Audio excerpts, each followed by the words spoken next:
Hi, this is Allison Jean Lester, and I'm here to tell you about the new me. I'm still a novelist, and I'm still married. I still live in England. But what's new is that I now only have one of my labia minora. What? The other day, I was doing some early morning stretching exercises, and I happened to be doing them in front of my mirror. And I caught a glimpse in the morning light of my netherworld. And, well, I've been burgled. I'm depleted. Where once there were two sides of that beautiful curtain that opened to allow many things in or out, now there's only one. The thing is, we get that there are differences in later life. We get that. And we're particularly happy talking about vaginal dryness. That's easy. But not about the physical changes in the labia. So I am staggered. Even in my 40s, before I was experiencing any perimenopausal symptoms, I thought I knew about how things went. For example, in my first novel, Lillian on Life, right on page 4, Lillian, who is 57, the age I am now, and in her case, she's still unmarried, still really sexual, and she wakes up next to her married lover, and she's taking stock and thinking about things. And she says, the trick at my age is to keep some KY jelly in an attractive pot on the bedside table. You squeeze it out of the tube into the pot for when you have a visitor. When his hands are beginning to move on you, you turn away and slip your fingers into the jelly. He can caress your bottom or your shoulders in the meantime. When you turn back, you take him in your hand and lubricate him. Maybe he's not even erect yet, and this way you have the satisfaction of knowing that what you're doing for him is working. I'm not sure there's a bigger satisfaction than that in life. And as long as he's feeling it's for him, you've diverted his attention, and even your own, from the fact that the lubrication is for you. On top of it all, you maintain your sense that you've still got plenty of sap in your tree. Name me a wife who does that. Now, plenty of wives do that. In Lillian's mind, she wasn't sure wives were doing what they should, and she was a perpetual mistress. I thought I understood. But it's not just about dryness. It's about what happens to the skin. And, we're comfortable talking about changes in our breasts. Particularly like in puberty, we know that things happen. We know that our vagina changes. We know that our breasts change.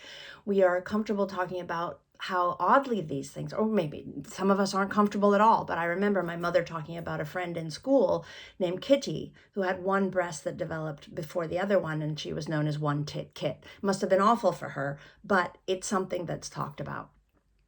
When we reverse those changes later in life, it's much harder because it's not a gain, it's a loss.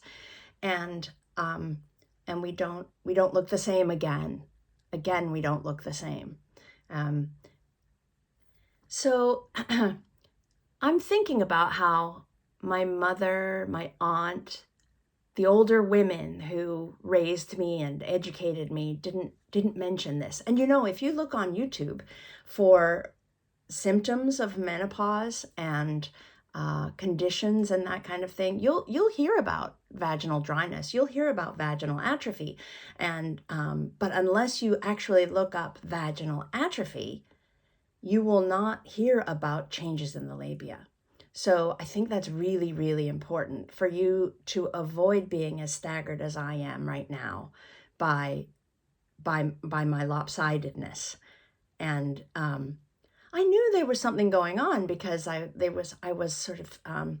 had a sting on one side, but I wasn't looking carefully. And now that I have, it's the new me, and I'm trying to get used to it. Like a lot of women, when I talk to a doctor about it, I don't get the right information. There was a time, maybe a year ago or so, maybe 2 years ago, I had a sore. It felt like a sore, and I called, as you know we have to do here in England, and then somebody calls you back, and that doctor said, I think you have an infection, and prescribed antibiotics. Fortunately, I have a neighbor who is a gynecological surgeon, and I called her and talked to her about it, and she said, I think it's a laceration. I don't think you have an infection. That sounds a lot to me like, because the skin is thin, it's been rubbed too hard and it's lacerated. So she told me about stopping using soap in the shower, using E45 or some kind of very, very mild detergent not detergent, whatever it is, cleansing agent to wash, and also to moisturize. You know, we need to moisturize everything. Our skin gets drier everywhere, everywhere. So I remember Iman, the model, the beautiful, beautiful, she was David Bowie's wife also, saying American women start using makeup too early and start moisturizing too late. It's not just our faces. We need to moisturize everything and to avoid the dryness that leads to laceration or leads to this tremendous discomfort and stinging. What I'm finding now is that the menopausal vagina is a full-time occupation, managing the menopausal vagina.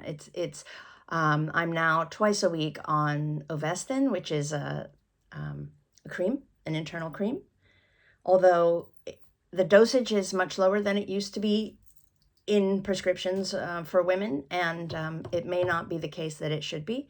So that might not be doing the job. And then you have the special wash, and then you have the moisturizers. The thing is, we don't go through menopause. This is another piece of disinformation that I think is really, really important. Menopause is not something you go through. Perimenopause is something you go through to become menopausal.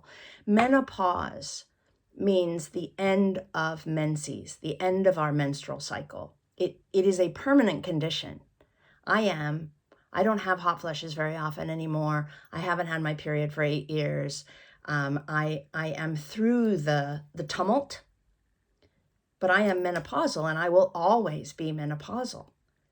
I am a menopausal woman.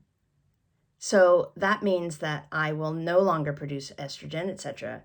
I will have to manage my new self and my new condition if I choose to. I mean, my body doesn't think I need to do a lot of things anymore. Maybe I don't. I'm on the fence. We'll figure that out. But until then, I am embracing this condition, and I am saying all of this to avoid anyone else who sees this being as shocked as I am by something I truly, truly needed to be told.